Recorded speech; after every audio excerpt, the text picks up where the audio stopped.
أعزائي المشاهدين في كل مكان، السلام عليكم وأنعمتم صباحا ومساء.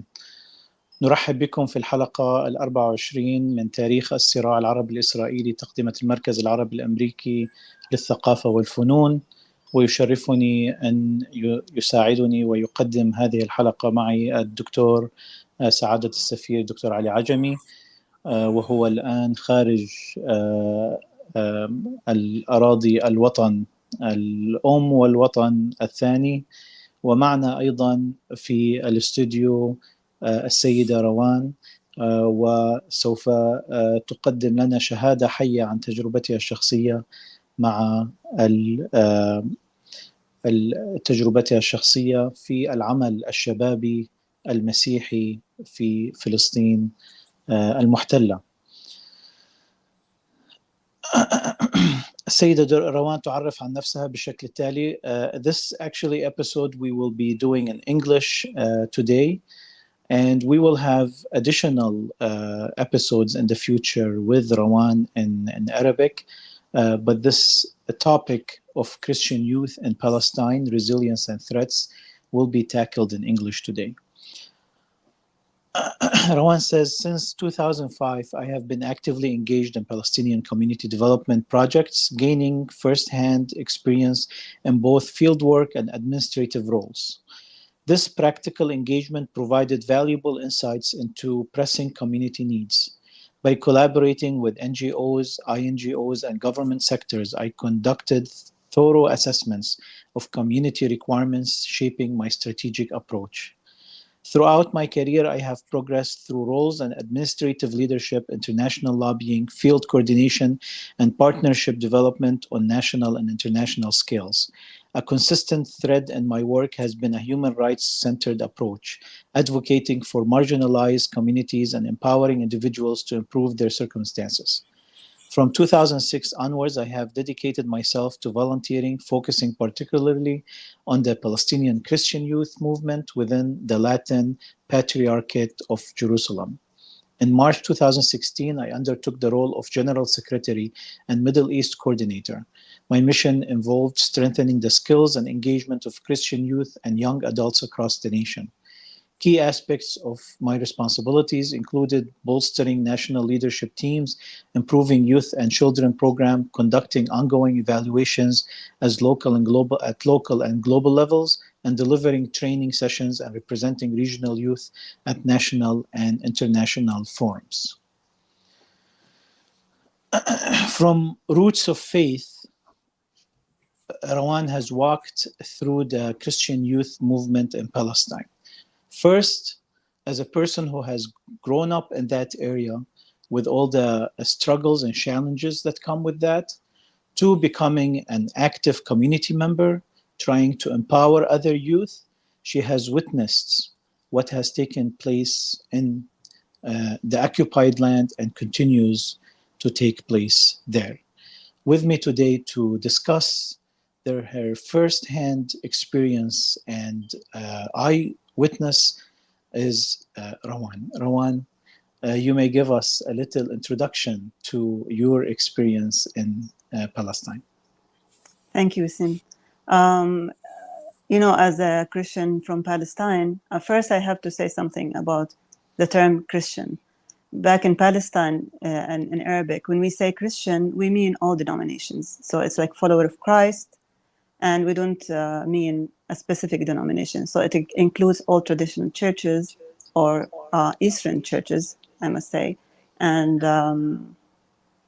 so as a Christian Palestinian living in such circumstances, you go through a lot of inner challenges within yourself and within the reality that you live in.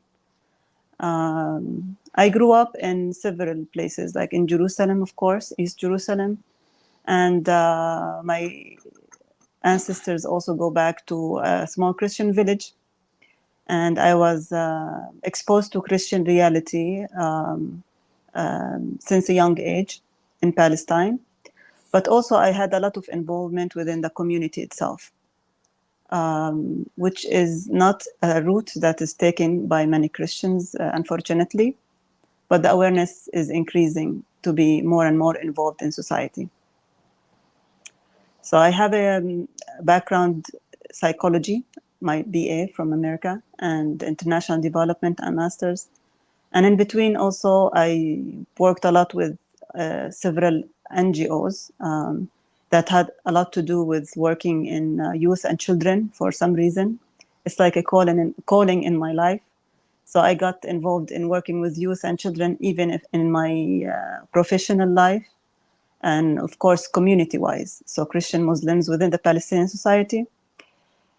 And in between also, I took like some certificate from social emotion training, they call it, from Sweden, that I had to apply for about 5-6 years in Palestine when I started my professional life, which I had to work with and accommodate in to a way that can be used or worked with our Palestinian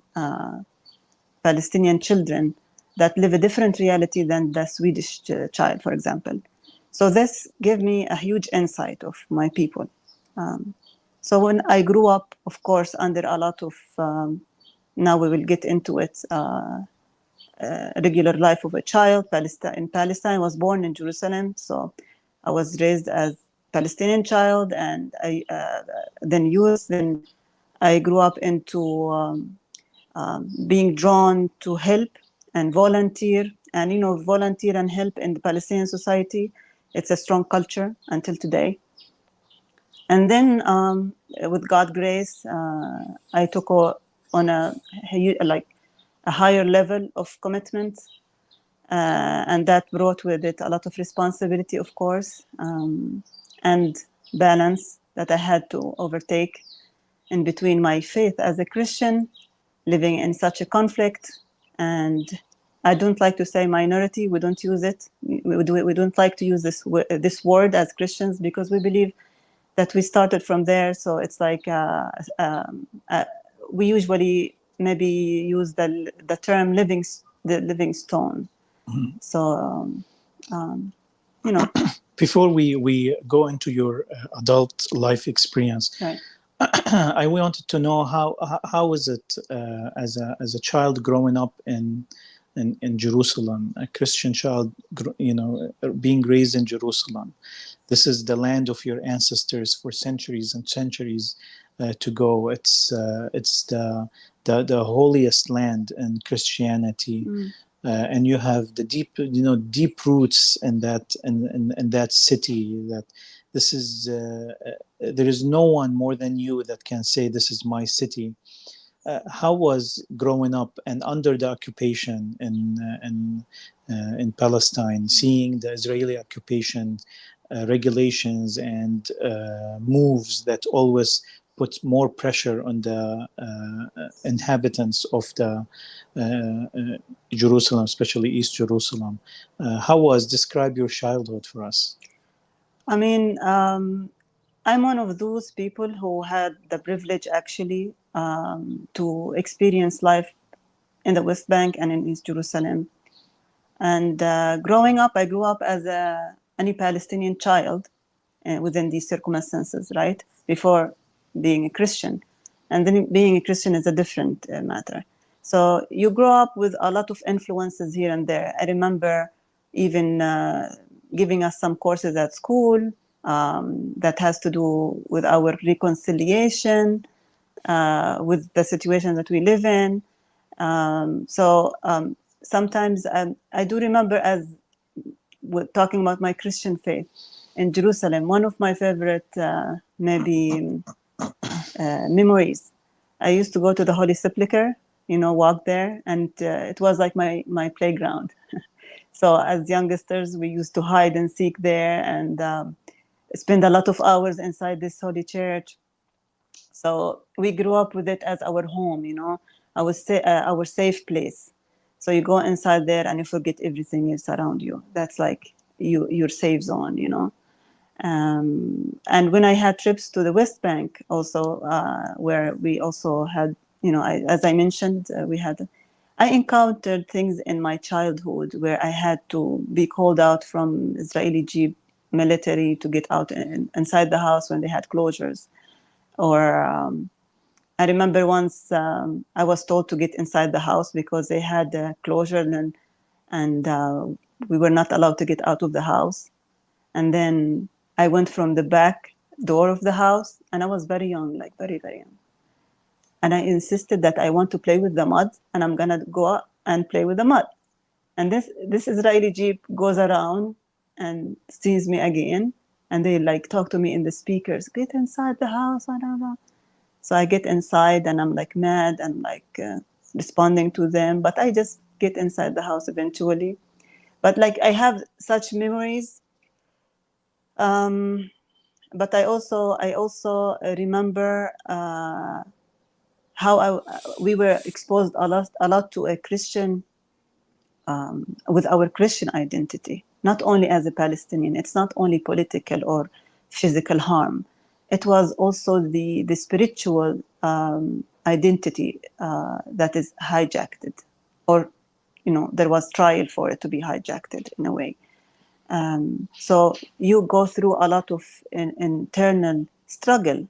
Okay, I am a Christian. I want to love my enemy. This is our core messages, right?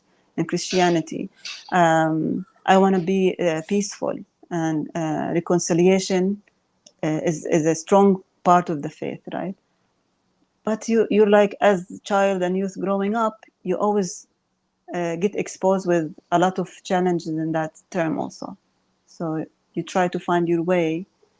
And I remember in one of the encounters, like one of the things that they used to do is like gathering us with other youth, Messianic Jews, Christian youth from the West, from Europe. Some, I don't want to mention specific countries. And then they have camps, and then they talk about Jesus and love and love and love. And then when it comes to us mentioning our identity, then here, no, but we have to love each other and stay in peace. But they created a reality that's not the real reality we live in. So we finish these camps and we go home and like, what's going on? Mm-hmm. But that's not the reality we live in. Mm-hmm. A lot of, yeah. And who was making these camps? Of course, these kind of camps was planted by Christian organizations, sometimes regular organizations. Are they international organizations from Some other are countries, or are they from within Palestine? some international in cooperation within Palestine, like established in Palestine, right? Mm-hmm. And some of them are peace organizations. And this kind of trends grew a lot in Palestine, Mm-hmm. and it became like a big thing in Palestine, even for people who seek jobs, because especially for Christians, seeking jobs became, of course, because of the general economic situation also. It was harder for Christians to find jobs, like the rest of the Palestinians, especially in certain locations, like in the West Bank and East Jerusalem, especially East Jerusalem. It's like jobs are limited, and almost it's known what type of job you will get. NGOs became the one place that everyone was rushing to go to be hired in. Christian NGOs, however, became the Christian youth way to get a job or training and things like that. And Christian organizations also played a role to give trainings and all sorts of programs and empowerment programs to Palestinians in general. Now, and I'm not saying, like in general, of course, I'm not saying these that had to involve meeting up with other Israeli or Palestinian youth. Sometimes they had regular development, community support programs, youth programs, children programs. So you could find both. Yeah. So as a young person attending these Christian camps, you felt that it is creating an alternative reality.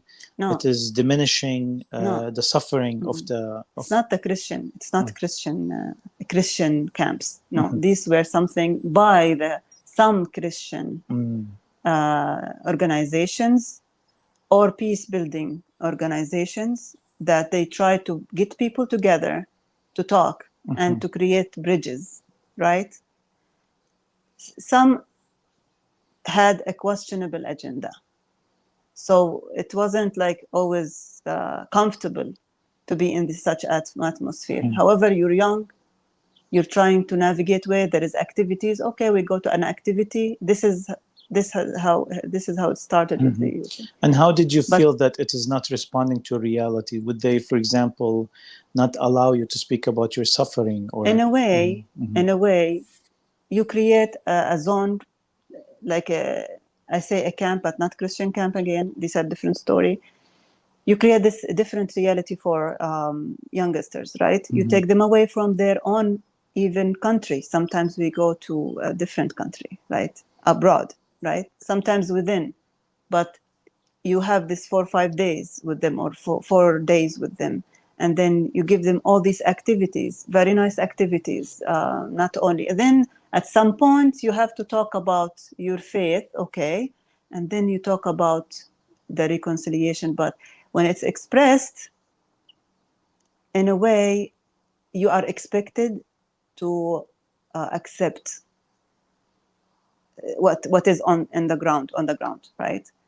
And that was one of the issues that we faced.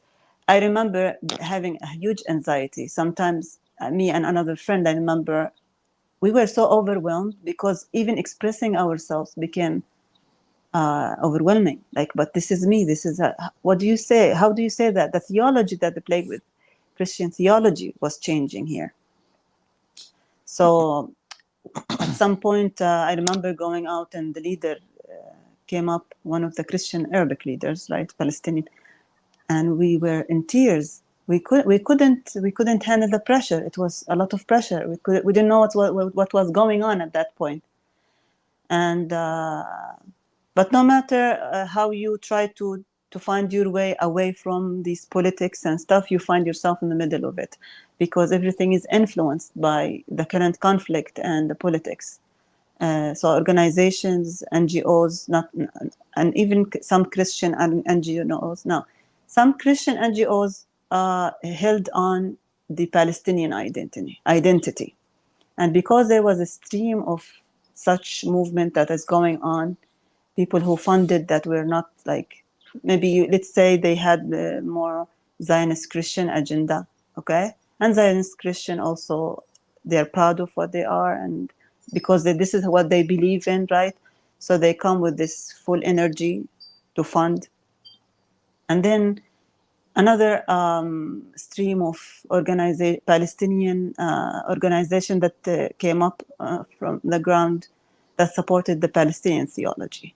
Especially in East Jerusalem, one of the strongest was the Sabeel organization, which I actually admire a lot. And in their work, they tried to display this Palestinian theology about the Christians, the living stones also, who live in the ground, and how it's affecting Christians of the land, the Eastern Christians. For example, since the conflict started, we lost a lot of people. We were over 20%, something like that. Now we're 1 to 2% only. And more Christians are leaving for some reason or another. Right. And youth, of course, they are like, they represent a large percentage of the Christians in the land. So they're also leaving to find jobs and educational opportunities or better life away from closures and stuff. And when I talk about this, you have to realize also that there is different realities in between our subcultures within. So a few kilometers from Jerusalem, there is a different reality. Within Jerusalem, even youth, Christian youth, if you talk to them, you can get different perspective from people, from youth. Some decided to go with the identity they have now. They don't want to think about it anymore. Okay, I have this document that says whatever it says, that's me. I don't want to think about it anymore. You're talking about the Israeli document. Israeli, if you have an Israeli, if you have a Palestinian, if you have in between like me, I don't hold a nationality. Like, it's a tribing document, East Jerusalemites. They don't have a nationality, but it's an Israeli document that's given to us to navigate our way. But that also has a price. So you're always asked for your identifications. You have to always prove your presence and location of living and all that. Okay. So Rawan, there is a lot of aspects that we are very interested to cover, and one episode might not be enough. There's all the aspects of living, the daily living in Jerusalem, occupied Jerusalem, East Jerusalem, and also there is the becoming an adult and the opportunities, what choices and opportunities are there for Palestinian youth, and more specifically with your experience, the Christian Palestinian youth. But let's go back and a little bit focus on the Christian youth work. Mm. So you've had this experience with these camps. You've seen some camps are being politicized for the sake of normalization. Some of them have been suppressing real talk, and they are, kind of separated from reality. They're trying to let you accept the fact of occupation and the fact of oppression that you were living under as a status quo that is to be acceptable. You also mentioned that there is some play on theology, like some maneuvering around Christian theology. So I want to talk now about you becoming an adult and becoming active with Christian youth, and how did you find yourself becoming active and actually trying to express a more indigenous, yani authentic voice of the Right. Christian youth in Palestine? First, these camps, let's say it's not only camps, it's programs. It's an organization, present programs. So camps were part of it. We also, it's different than the Christian. Now I'm going to talk about Christian camps of the authentic Palestinian programs that we led later on. It's one of these streams that I told you went against, right? Or not necessarily against because they want to be against. The focus became, how can I strengthen the body of Christ that we still have in the Holy Land, because we're losing it, right? It's weakened, it's fragile and fractioned in between what? Like, we have checkpoints, we have separated East Jerusalem, then Ramallah and maybe the West Bank from the north, like from northern part of the country, like Christian parishes who live in Nazareth, for example, or in the north of the country. So that became the question. When I went through a lot of these pressures, just like me, like all other youth, some people, as I told you, accepted it. They wanted peace. They wanted to see dialogue, how that goes. We never refused dialogue. We believe in reconciliation and peace and love. And that's our message as a Christian. Now, you live in that mentality, and then you face, as Christians of the land, theology that's different than the theology presented by Zionist Christians of the West, right? Or not even the West. Whoever carries that message with them, like Christians who believe in that message. So Christian of the land theology focuses on Christ from Jerusalem, from the land, who radiate love and peace to all. As he said, he came to give life abundantly to others, right? And that's our message. This is how we see it. We should give life to others before ourselves, abundantly, without any conditions. When I came in a young age, got my BA from Chicago, from here, and then it came back 2005, that I had a break. And that 3 years or 4 years period, I realized how much pressure I was living in. How come people move here without IDs? Or why wouldn't my people have this peace of mind? Christians of the land, I had a lot of urge within my heart, maybe a calling, that how can we bring that peace to our people, like our youth and children, let's say. And these youth and children are becoming, will be our families.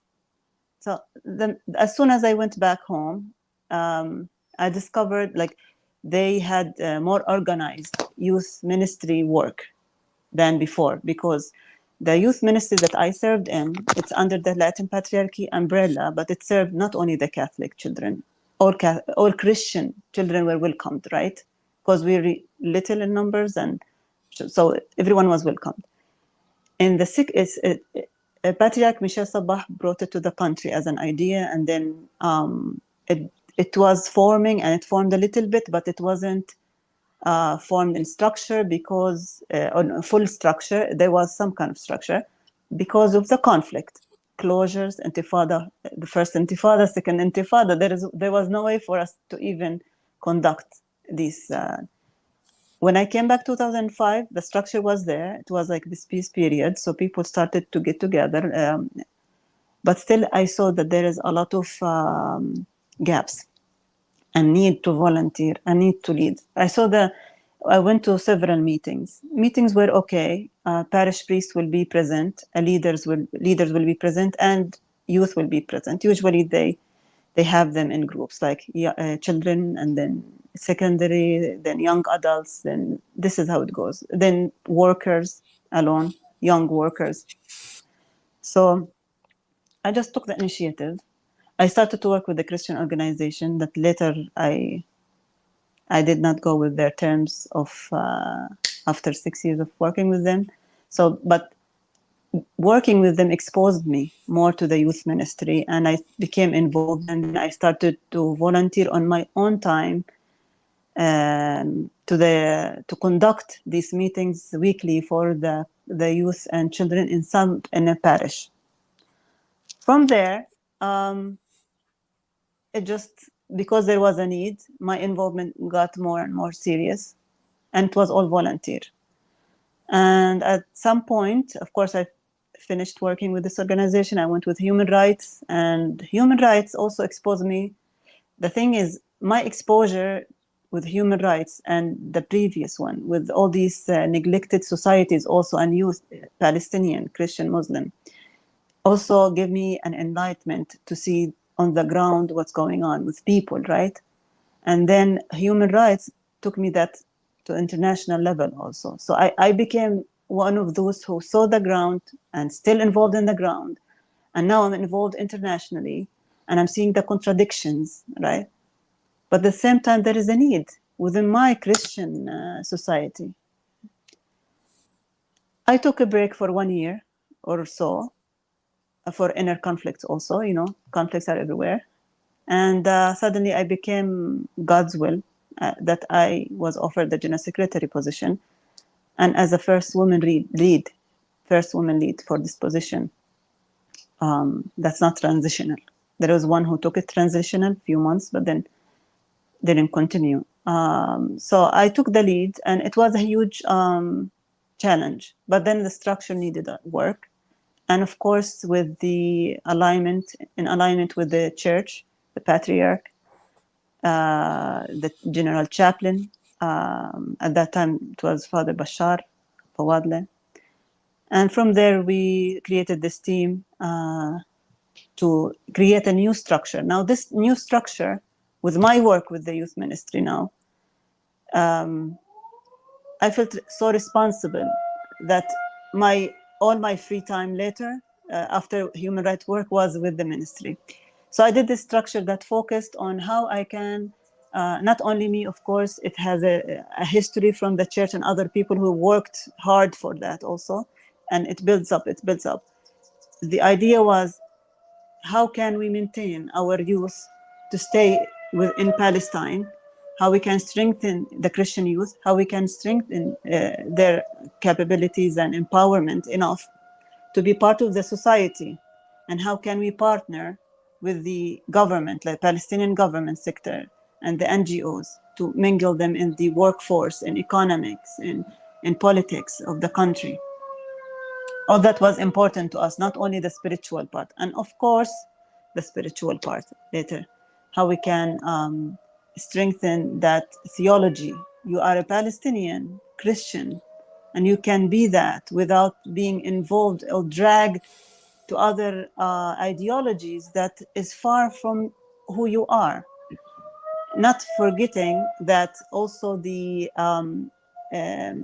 the ideology of, not the ideology, the Christian, maybe ideology if you want to say it, or the spirituality of the Eastern Christian carries a lot of messages. It's different. It carries authentic life and experience and traditions of Christ, like of people, Christian, like when that was born, when Christianity was born 2,000 years ago. So we still have these. How can we work with the youth not to like lose it, and build them up? Mm-hmm. So did you find challenges in creating this, going in that direction of and course, activating? What challenges did you find? yeah. And did you find other organizations that were helpful when the ideology, was more aligned to the Christian Zionist ideas? Did you find that when you're not aligned to them, that they stopped supporting or they stand You know against you? what happened? We are fully aware of that ideology, right? That we don't have to focus on it anymore. What I had in heart is just to focus on what I need now to build with these youth and children, and that's all. And everything else falls in place. So I shifted the focus to not what we are facing from outside in. I shifted the focus on within. What do we have right now? Where we want them to be. So when we start working in the direction, and things started to fall in place, volunteers started to come. We ended up with 55 volunteer on a national level, 9 groups, 12 groups, and then people who wanted to support us, like to fund us, they came in on their own, at the end of because after working so hard with the youth and the youth themselves, it just gives them the space. Actually,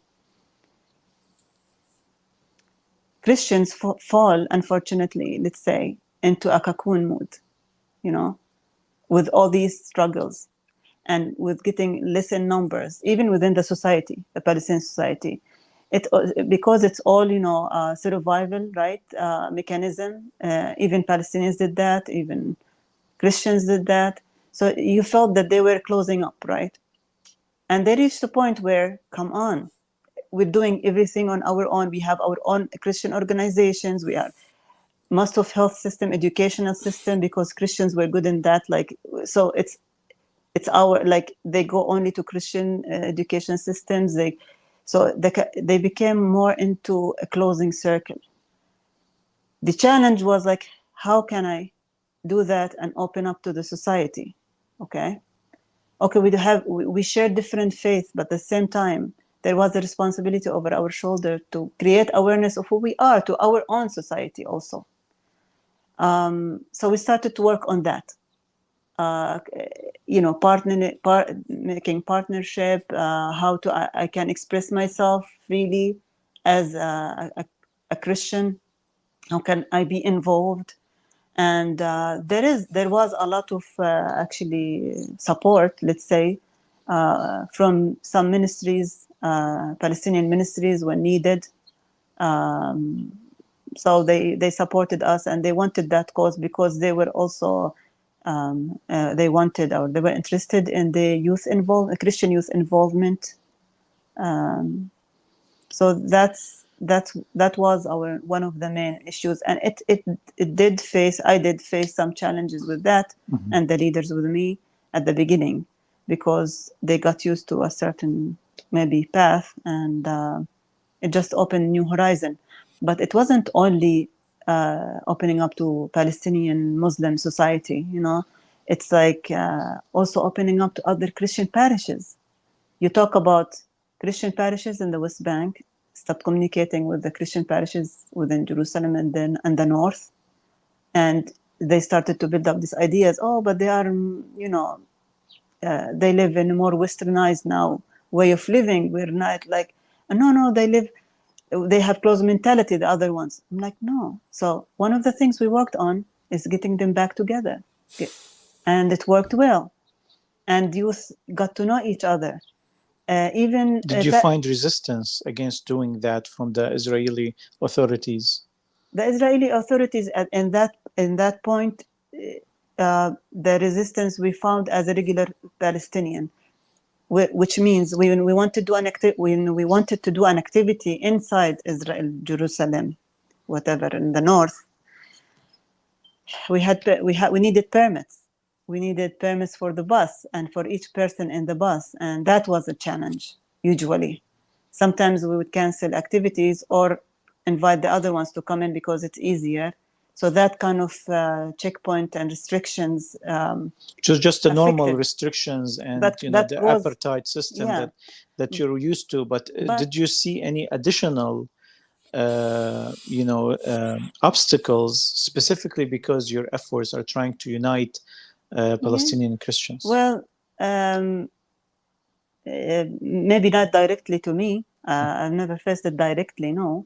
But for example, one of the things that we face when we gather together in our religious, like Palm Sunday, we walk in large numbers in Jerusalem to reach the old city and the church and stuff like that.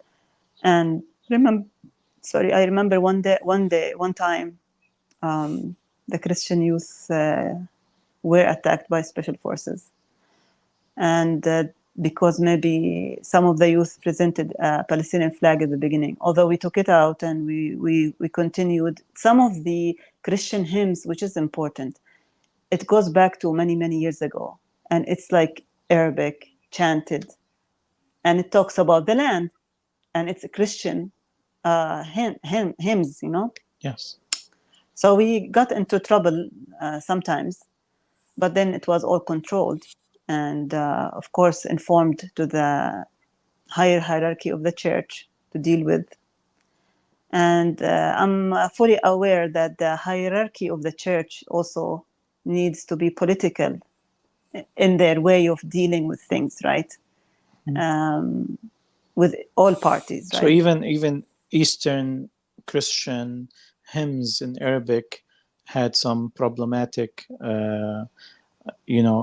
conflict with the Israeli authorities. Yeah, if they don't understand the whole lyrics, or they just feel they maybe it's they hear the word Jerusalem or something, or it might cause a kind of a threat because it's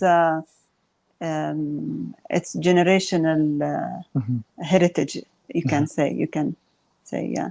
But I want to ask you a question. So we're going to talk a little bit about Christian Zionism, and this is a big topic today. It's kind of a wake-up call for internationally, just like the genocide in Gaza has actually brought the issue of the Palestinian struggle to the whole world, and there is more awareness of it.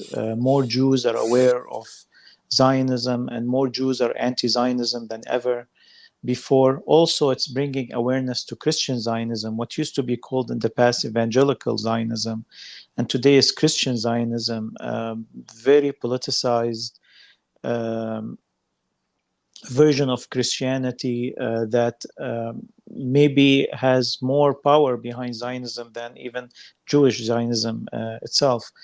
There's a lot of awareness today. There's a lot of awakening to this fact. I just heard a Christian Zionist priest, I don't know what exactly, or preacher, she was saying that after visiting, we've continuously visited Palestine and raised money to grow trees in Israel, and that's what we've been trained to do in the church as part of our faith. She said, when I went to Palestine, it was the first time that I realized that Palestine is not just a term in the Bible. She thought that Palestine was just an old term in the Bible that no longer existed. And when she started seeing in the streets of Israel, and I'm talking before October 7th, and when she started seeing Free Palestine in some places, she started asking, what are they talking about? And she discovered for the first time that there's something called Palestine that exists today. Imagine how much disconnection from reality some of these churches create. So we want to talk a little bit about that. I want to bring a story that was narrated by the famous Israeli historian Ellen Pape. He said that there are letters that were written in 1905 from Gaza. It was signed by a Gaza Imam and a Gaza Jewish uh, leader, Hacham, yani a Jewish rabbi. Because there were Jews in Gaza. There were Jewish Gazans, Palestinian Jewish Gazans living in Gaza before 1929. So they said they wrote a letter to the Istanbul, to the Turkish government, complaining about Christian missionaries that are trying to spread hate between Muslims and Jews in Gaza. And they also complained about Zionists who are trying to separate the community. So this is an old effort for Zionism to split the communities within Palestine. Now we come 100 years after that. Are you an eyewitness to that? To the separation that they try to cause? Yes. Of course we are. We are. Of course, I just shared some of the stories quickly. But also, I agree with you. It is politicized, of course, because for us Christians of the East, the Christian message is practically love, peace, reconciliation in all levels, on all levels, right? When one of these is broken, when violence gets in, when then that's not representing it, Christianity, right? That's on one hand. A lot of work has been done, as I said, within communities to do that, within Christians, within each other, like denominational wise. But I noticed something very interesting for me. I've seen that during these past years, how the Christian resilience was even bold and right on the front lines before, like in the first Intifada, say, and second. Then it just went a little bit smoother, but did not stop. A lot of people are still doing that in peaceful ways and stuff, and they have roles. But I feel this generation, the new generation, it's different now. They're out of the box, and I have a strong belief, and I believe in them. Even the youth I worked with, I've seen how they grow to be. They will create a strong families that connect to their roots, no matter where they are. Now, under all these pressures, when you want to discuss one of the things that also has to be addressed is the not even dual reality. It's like various realities that you live in listen, I'm gonna focus as a Christian in Palestine.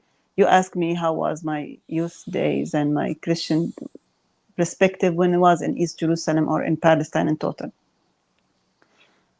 When you start your day and you cross checkpoints and you have to do, you are faced with this soldier reality in front of your eyes all the time, most of the time, and some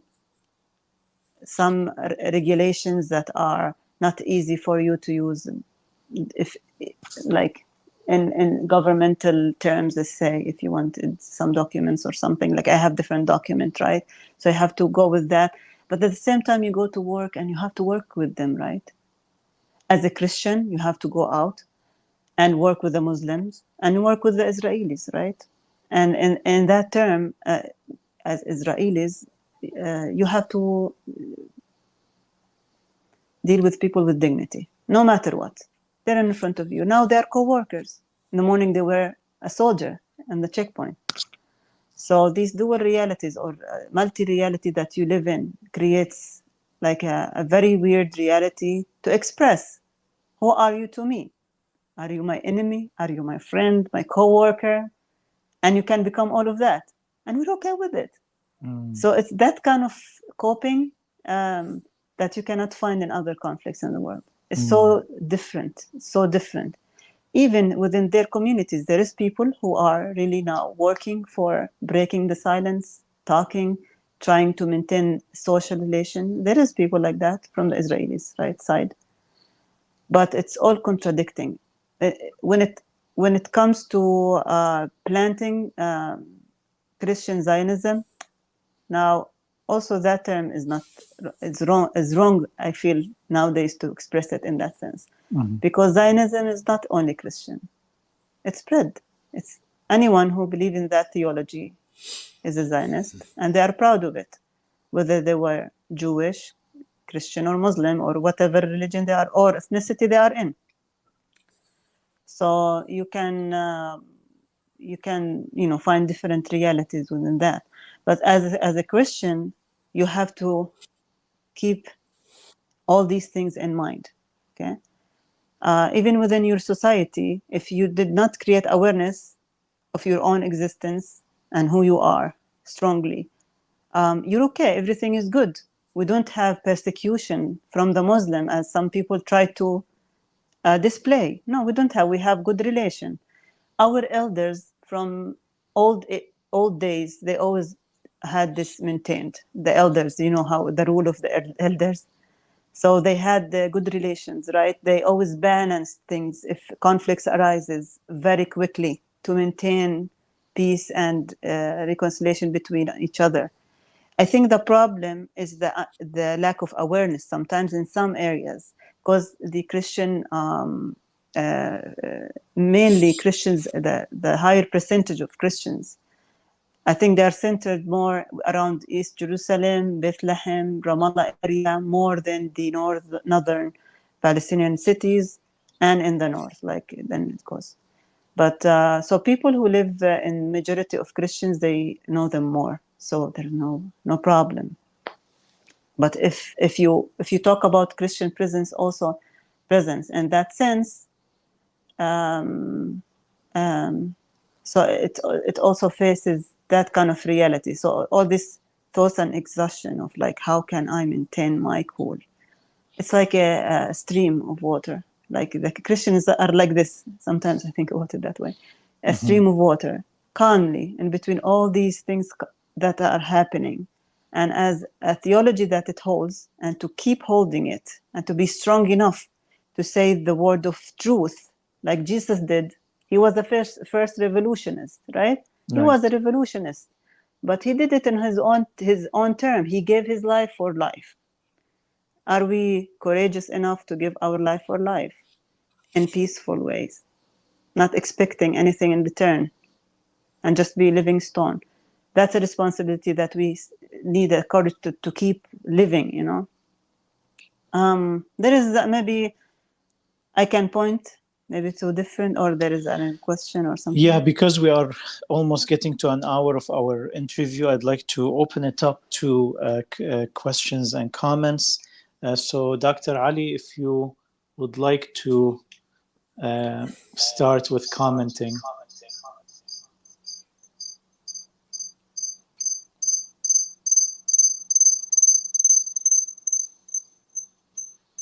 Sorry.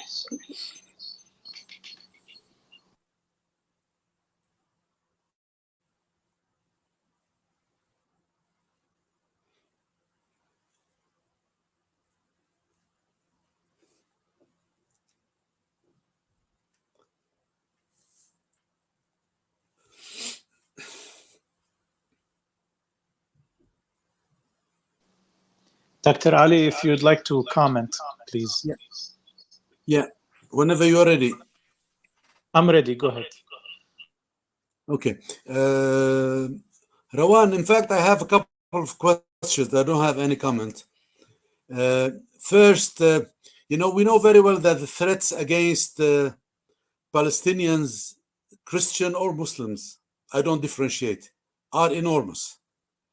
We know that the Israelis, how they act to cut our roots, to try to cancel or delete our identity, how they are trying to Zionize everything around.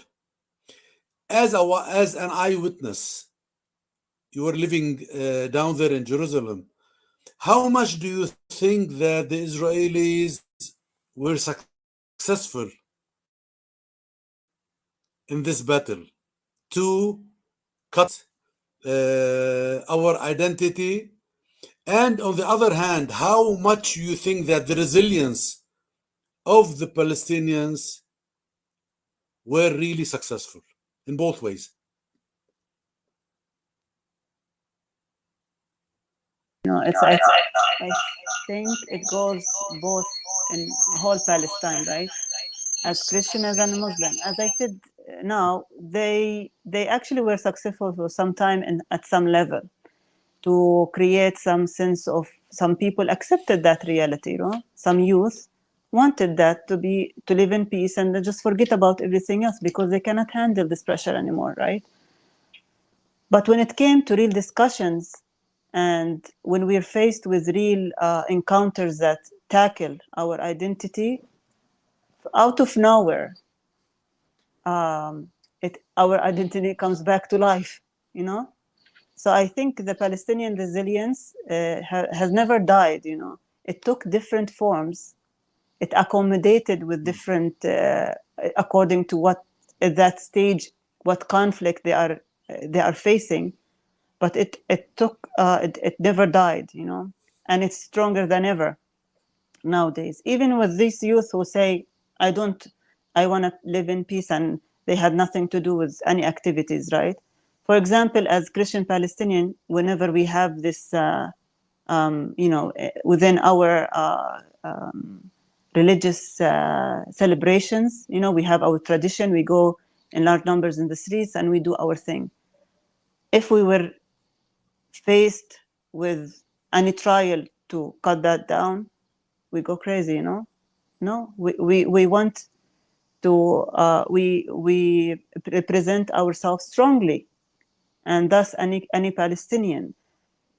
I see one of the points that did not help a lot is that on the surface, things looked okay. In times of no real conflict, obvious conflict, violent conflict, people and everyone thought everything is okay. But things were not dealt with from within. From within, things continued to go, like the programs I was talking about, that not a lot of people talk about, you know, these programming of ideologies, of how things must go, these kind of streams, the under the table streams that are not tackled much, that thought to create a difference in that balance. But what I see now is I feel like the resilience is still there. We don't have maybe the enough tools like the world has, like strength in that term. But no, we're How do you see, Rawan? How do you see the future of the Christian youth in Palestine? It concerns me that the number of immigration is increasing, not only for Christian, of course, the Palestinian immigration, but because we're now less than 1-2%, our immigration shows more, right?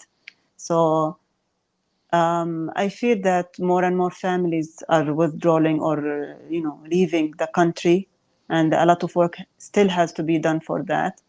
For example, in Gaza now, 900 after the missiling of the church, and now a lot of people are out. Maybe we're left, according to what I got to know, about 500 only now, maybe in Gaza now. And that's recent, right? My town that I talked about at the beginning, a lot of families are out now in different parts of the world. So the presence is, it is in a way endangered. I mean, that's unfortunate, but yeah.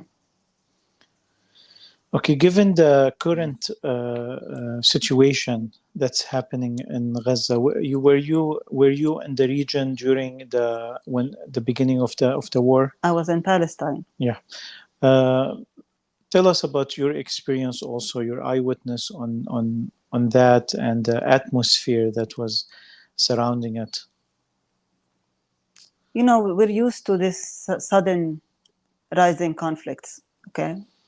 At one night and another, like you wake up and everything is changed again.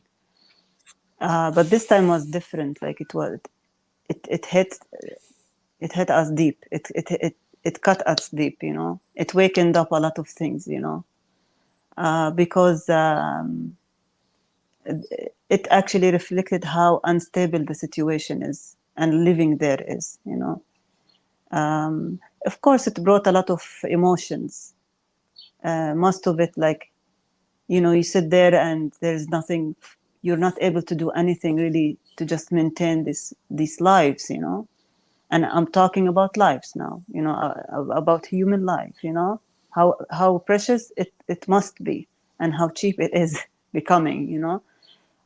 When I dealt with international lobbying, I've seen how the techniques go, you know, but I know how long it can take. And then you look at the ground and you see how fast it's you know, destroying. And it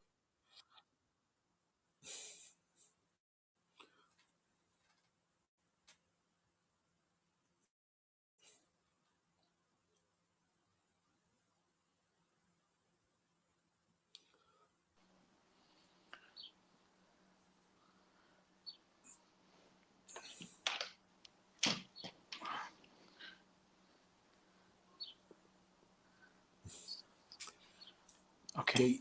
I think we're good. Can you hear us, Dr. Can I Ali? ask you something else? Yeah, I have one more question to Rawan. Rawan, Sorry, I can't hear you. I One heard second. you mentioned during your. Can you hear me? Hey, doctor, can you hear us? Yes, he can. Okay, yes, okay. Yeah, can you hear me? Yes, I can hear you now. okay. So the last conflict, it created a lot of instability and I emotional don't know. Can you hear me now? burden, mental burden, and all that. Yes, I can hear you, doctor. Can you hear us? Oh, it looks like he can't hear us. And your voice goes and comes.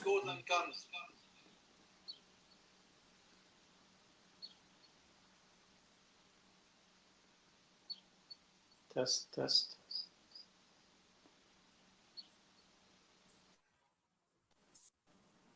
Can you hear me now, Rawan? I, No. can you hear me? Yes, she can hear you.